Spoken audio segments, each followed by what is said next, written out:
अस्सलाम वालेकुम फ्रेंड्स। नाम है निदा। निदा नाम के मानी है कॉल या आवाज़ या ऐलान। बहुत ही खूबसूरत सा नाम निदा। नाम है किंज़ा। किंज़ा नाम के मानी है ख़जाना। बहुत ही खूबसूरत सा नाम किंज़ा। नाम है महरीन। महरीन जिसका मतलब है सूरज की तरह रोशन और ख़ूबसूरत। महरीन। नाम है महा। महा नाम के मानी है खूबसूरत नाम। बहुत ही खूबसूरत सा नाम महा। नाम है मदीहा। मदीहा नाम के मानी है तारीफ़ के लायक औरत। बहुत ही खूबसूरत सा नाम मदीहा। नाम है किरण। किरण नाम के मायनी है रोशनी की किरण। बहुत ही खूबसूरत सा नाम किरण। नाम है महविश। महविश नाम के मायनी है चाँद या खूबसूरत। बहुत ही खूबसूरत सा नाम महविश।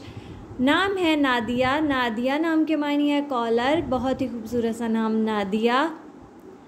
नाम है माहीन जिसका मतलब है खूबसूरत या चमकदार चाँद की तरह। बहुत ही खूबसूरत सा नाम। नाम है नाइला। नाइला नाम के मायने है हासिल करने वाला। बहुत ही खूबसूरत सा नाम नाइला। नाम है नेहा। नेहा नाम के मायने है बारिश। बहुत ही खूबसूरत सा नाम नेहा।